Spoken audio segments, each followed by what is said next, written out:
وَلَقَدْ يَسَّرْنَا الْقُرْآنَ لِلذِّكْرِ فَهَلْ مِن मुद्दकिर।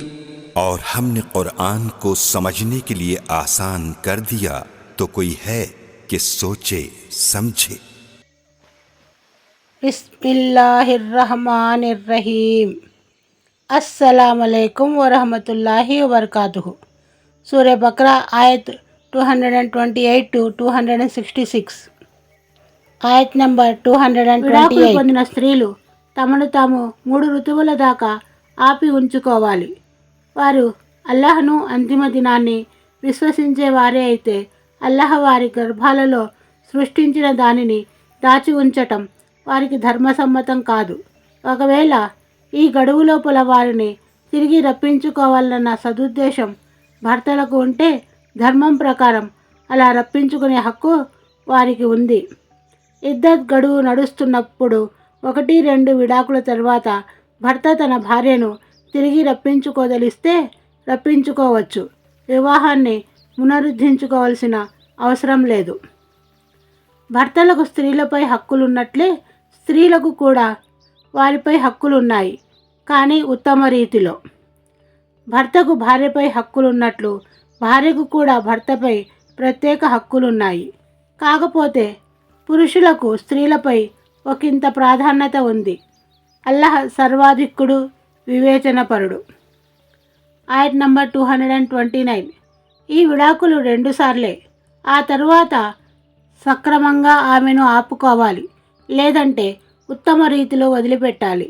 మీరు వారికి ఇంతకుముందు ఇచ్చి ఉన్న వాటిలో నుంచి దేన్నైనా తిరిగి తీసుకోవటం ధర్మసమ్మతం కాదు.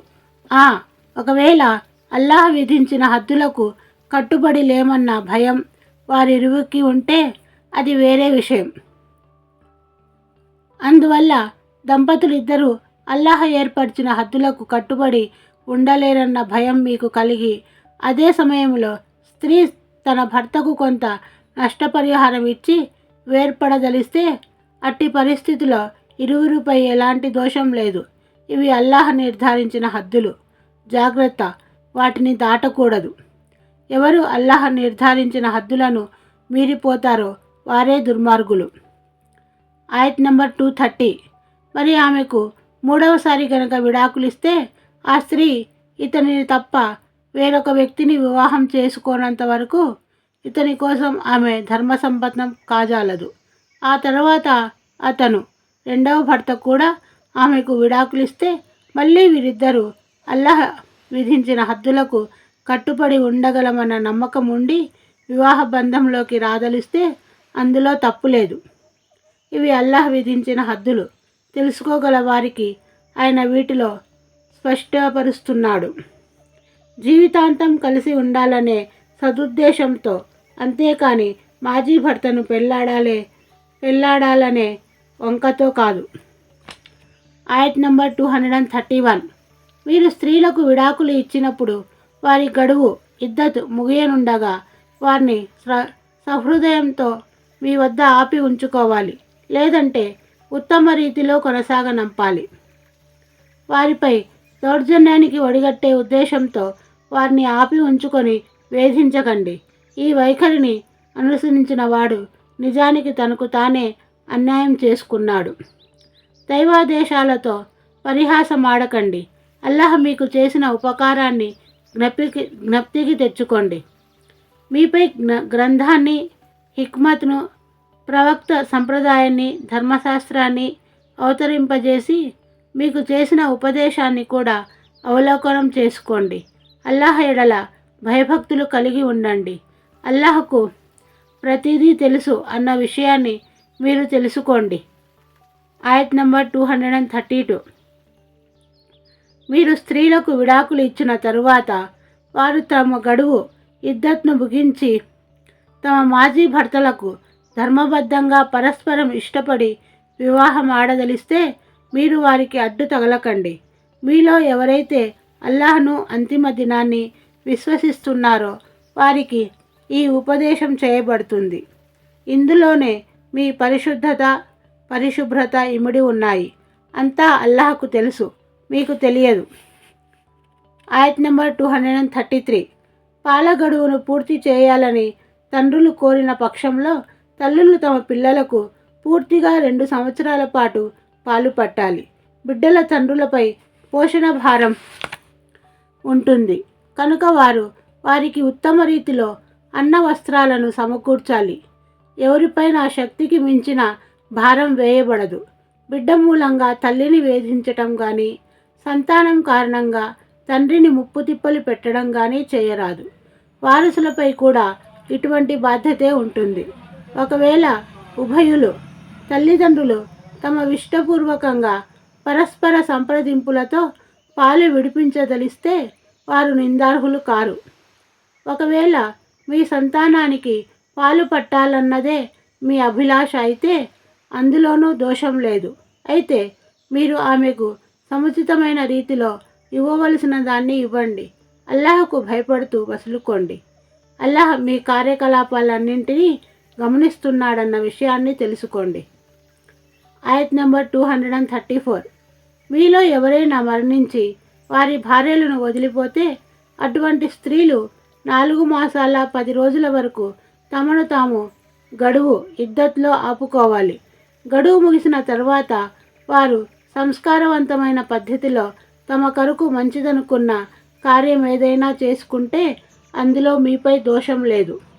మీరు ఏమేం చేస్తున్నారో అల్లాహకు అంతా తెలుసు. వివరణ: ఇష్టమైతే వారు పునర్వివాహం చేసుకోవచ్చు.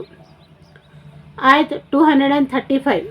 ఆ స్త్రీలను వితంతువులను నిఖా చేసుకోవాలన్న మీ సంకల్పాన్ని సూచనప్రాయంగా వారికి తెలియజేసినా లేక మీ ఉద్దేశాన్ని మీ గుండెల్లోనే దాచుకున్నా అందులో తప్పేమీ లేదు. మీరు తప్పకుండా వారి గురించి ప్రస్తావిస్తారన్న సంగతి అల్లాహకు తెలుసు. అయితే మీరు వారికి లోపాయికారిగా వాగ్దానాలు చేయకండి. ధర్మయుక్తంగా ఏదన్నా చెబితే అది వేరే విషయం. కానీ ఇద్దత్ కాలం ముగియనిదే నిఖా ఒప్పందాన్ని నిశ్చయం చేయకండి. మీ ఆంతర్యాల్లో దాగి ఉన్న విషయాలను సైతం అల్లాహ్ తెలుసుకుంటాడని మరువకండి. కనుక ఆయన పట్ల అప్రమత్తంగా ఉండండి. అల్లాహ్ క్షమించేవాడు, సహనశీలి అని కూడా తెలుసుకోండి. ఆయత్ 236. ఒకవేళ మీరు స్త్రీలను తాకకుండా వారి మహర్ వివాహ ధనంను నిర్ధారించకుండానే వారికి విడాకులిస్తే అది కూడా మీకు పాపం కాదు. అయితే వారికి ఎంతో కొంత ప్రయోజనం చేకూర్చండి. స్థితిమంతుడు తన స్థితికి తగినట్లుగా, పేదవాడు తన స్తోమతకు తగినట్లుగా ధర్మం ప్రకారం ప్రయోజనం చేకూర్చాలి. ఉత్తమంగా వ్యవహరించే వారికి ఇది విధిగా నిర్ణయించబడింది. ఆయత్ 237. వీరు స్త్రీలను ముట్టుకోకముందే విడాకులు ఇచ్చేస్తే అప్పటికే వారి మహర్ సొమ్మును నిర్ణయించబడి ఉంటే నిర్ణీత మహర్లో సగం సొమ్ము వారికి ఇవ్వండి. ఒకవేళ వారు స్త్రీలు ఆ సొమ్మును కూడా మన్నించి వదిలిపెడితే లేక వివాహ బంధం తన చేతిలో ఉన్న వ్యక్తి పురుషుడు తాను పెళ్లి సందర్భంగా ఇచ్చిన మహర్ సొమ్మును క్షమించి వేస్తే అది వేరే విషయం. మీ మన్నింపుల వైఖరి దైవభక్తికి చాలా సన్నిహితమైనది. ఒండొకరి పట్ల ఔదార్యం చూపటాన్ని విస్మరించకండి. నిస్సందేహంగా అల్లాహ్ మీ కర్మలను గమనిస్తూనే ఉన్నాడు. ఆయత్ 238. నమాజులను కాపాడుకోండి, ముఖ్యంగా మధ్యలో ఉన్న నమాజును. అల్లాహ్ సమక్షంలో వినమ్రులై నిలబడండి. మధ్య నమాజు అంటే అస్ర్ నమాజ్ అని భావం. ఆయత్ నెంబర్ 239. పరిస్థితులు భయానకంగా ఉన్నప్పుడు నడుస్తూనో లేక వాహనంపైన పోతూనో నమాజు చేయండి. శాంతి భద్రతలు నెలకొన్న తరువాత అల్లాహ్ మీకు బోధించిన విధంగా ఆయన్ని ధ్యానించండి. దాని గురించి అంతకుముందు మీకు తెలియదు. ఆయత్ నంబర్ 240. మీలో ఎవరైనా చనిపోయి వారు తమ భార్యలను వదిలిపోతే వారు 1 ఏడాది కాలం పాటు ప్రయోజనం పొందేలా వారిని ఎవరి ఇండ్ల నుంచి గెంటివేయకుండా ఉండేలా వీలునామా వ్రాయాలి. ఒకవేళ వారు తమంతట తాముగా వెళ్ళిపోయి తమ విషయంలో ధర్మసమ్మతంగా ఏమి చేసినా దానికి మీరు నిందార్హులు కారు. అల్లాహ్ సర్వాధికుడు, వివేచనపరుడు. ఇది ప్రారంభంలో అవతరించిన ఆజ్ఞ. తరువాత ఆయతుల్లో అవతరించిన ఆదేశం ఈ ఆజ్ఞ రద్దుపరచబడింది. ఆయత్ నంబర్ 241. విడాకులు పొందిన మహిళలకు సముచిత మేలు చేయటం భావ్యం. ఇది దైవభీతి పరులపై విధిగా చేయబడింది. ఆయత్ 242. మీరు అర్థం చేసుకొని బుద్ధిగా మసులుకునేందుకు గాను అల్లాహ్ ఈ విధంగా తన ఆయతులను, ఆజ్ఞలను మీకు విశదపరుస్తున్నాడు. ఆయత్ 243. వేల సంఖ్యలో ఉండి కూడా మరణభీతితో ఇల్లు వాకిలి వదిలిపోవడానికి సిద్ధమైన వారిని నీవు చూడలేదా? అల్లాహ్ వారితో చావండి అని అన్నాడు, మరి వారిని తిరిగి బ్రతికించాడు.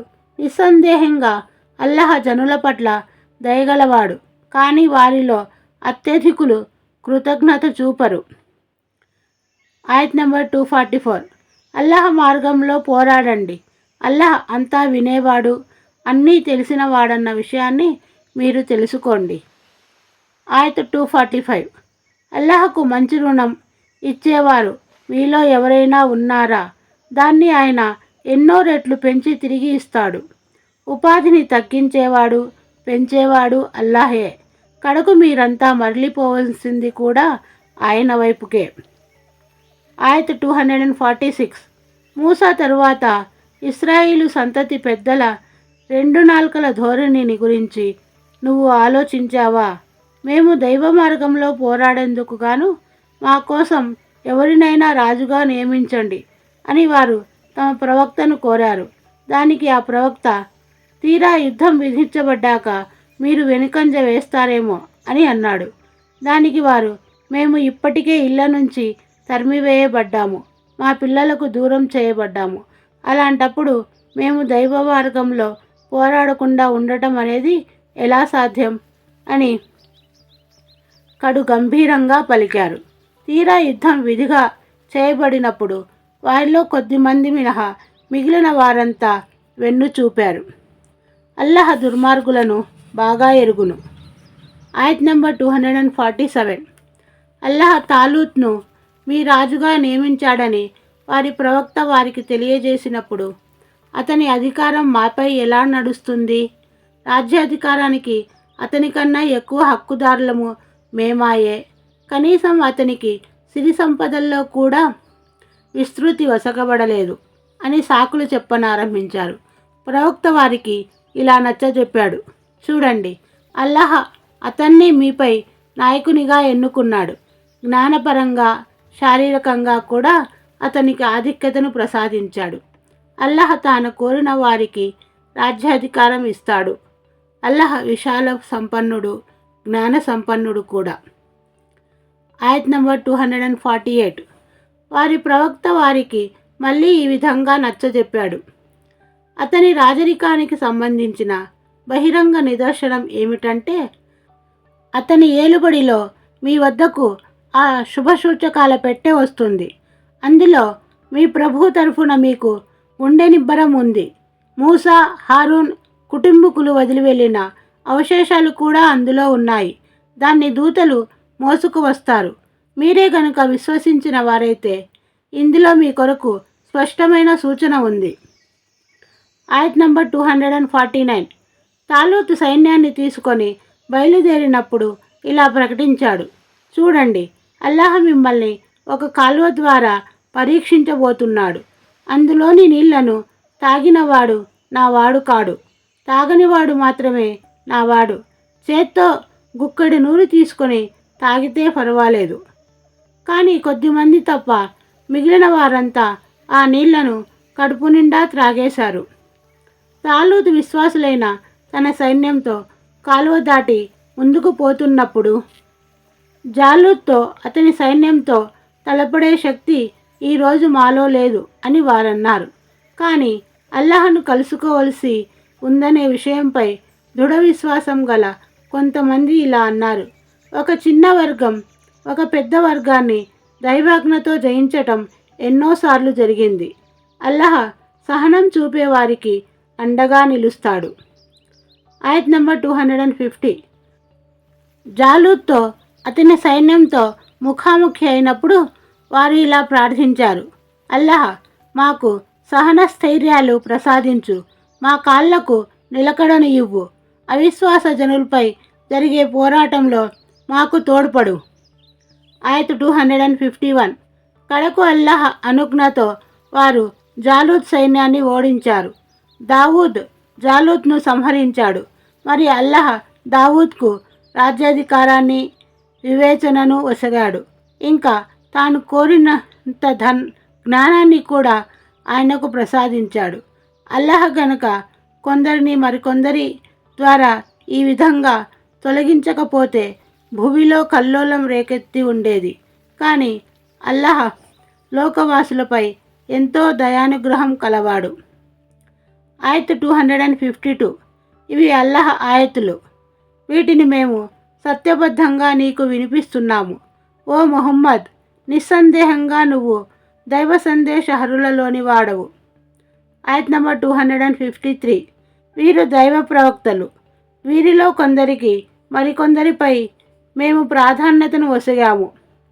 వీరిలో కొందరితో అల్లాహ్ సంభాషించాడు, కొందరి తరగతులను ఉన్నతం చేశాడు. ఇంకా మేము మర్యం కుమారుడగు ఈసాకు స్పష్టమైన సూచనలు ప్రసాదించాము. పరిశుద్ధాత్మ ద్వారా అతనికి తోడ్పాటును అందించాము. ఒకవేళ అల్లాహే గనక తలిస్తే వీరి తరువాత స్పష్టమైన నిదర్శనాలు చూపిన ప్రజలు పరస్పరం తగులాడుకునేవారు కాదు. కానీ విభేదాల్లో పడిపోయారు. వారిలో కొందరు విశ్వసించగా మరికొందరు అవిశ్వాసులుగా ఉండిపోయారు. అల్లాహ్ గనక కోరితే వీరు పరస్పరం కలహించుకునేవారు కారు.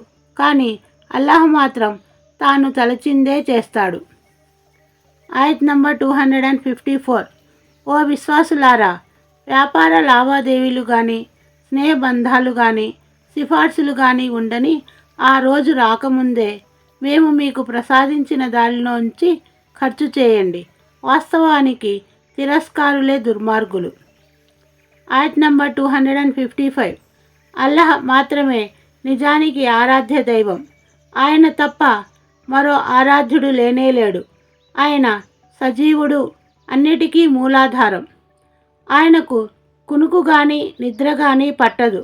భూమ్యాకాశాలలో ఉన్న సమస్తము ఆయన ఆధీనంలో ఉంది.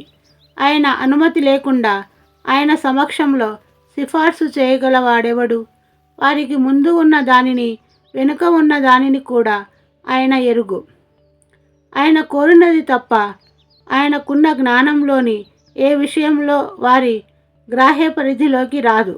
ఆయన కుర్చీ వైశాల్యం భూమ్యాకాశాలను చుట్టిముట్టి ఉంది.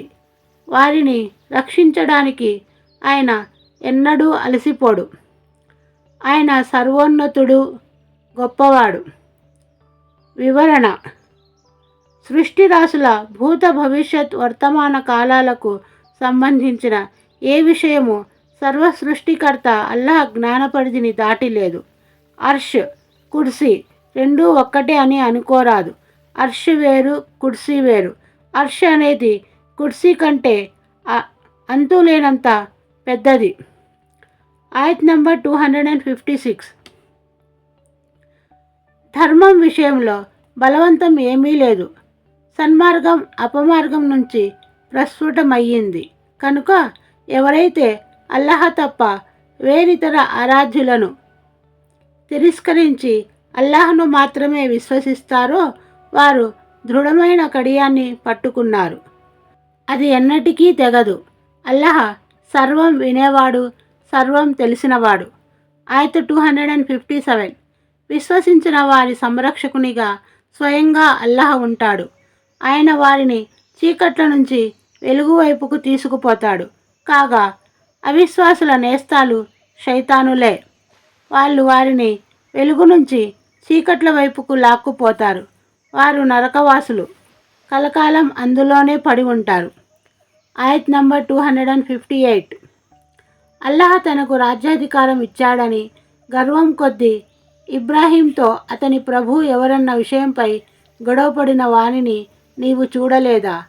జీవన్మరణాలను ఇచ్చేవాడు నా అల్లాహ్ అని ఇబ్రాహీం అన్నప్పుడు, నేను బ్రతికిస్తాను, చంపుతాను అని అతను అన్నాడు. అప్పుడు ఇబ్రాహీం అలైహిస్సలాం, సరే, అల్లాహ్ సూర్యుని తూర్పు వైపు నుంచి ఉదయింపజేస్తున్నాడు కదా, మరి నువ్వు దాన్ని కాస్త పడమటి వైపు నుంచి ఉదయింపజేయి అని కోరినప్పుడు ఆ దైవ తిరస్కారి బిత్తరపోయాడు. యథార్థం ఏమిటంటే అల్లాహ్ దుర్మార్గులకు సన్మార్గం చూపడు. ఆయత్ నంబర్ 259. లేదా ఇండ్ల కప్పులు కూలి తలక్రిందులుగా పడి ఉన్న పట్టణం మీదుగా పోయినవాడు, అతని నీవు చూడలేదా? దీని చావు తర్వాత అల్లాహ్ తిరిగి దీనికి ఎలా ప్రాణం పోస్తాడు అని ఆ వ్యక్తి ఆశ్చర్యపోయినప్పుడు అల్లాహ్ అతన్ని చంపి 100 ఏళ్ల వరకు మరణస్థితిలో ఉంచాడు. తరువాత అతన్ని లేపి, ఈ స్థితిలో నువ్వు ఎంతకాలం ఉన్నావు అని అడిగాడు. మహా అయితే ఒకరోజు లేక ఒక రోజులో కొంత భాగం అని అతను బదిలిచ్చాడు. లేదు, నువ్వు 100 ఏళ్ళు ఈ స్థితిలో పడి ఉన్నావు. కాస్త నీ అన్నపానీయాల వైపు చూడు, అవి ఏమాత్రం చెడిపోలేదు. మరి నీ గాడిదను కూడా చూసుకో. మేము నిన్ను ప్రజల కోసం ఒక నిదర్శనంగా చేయదలిచాము.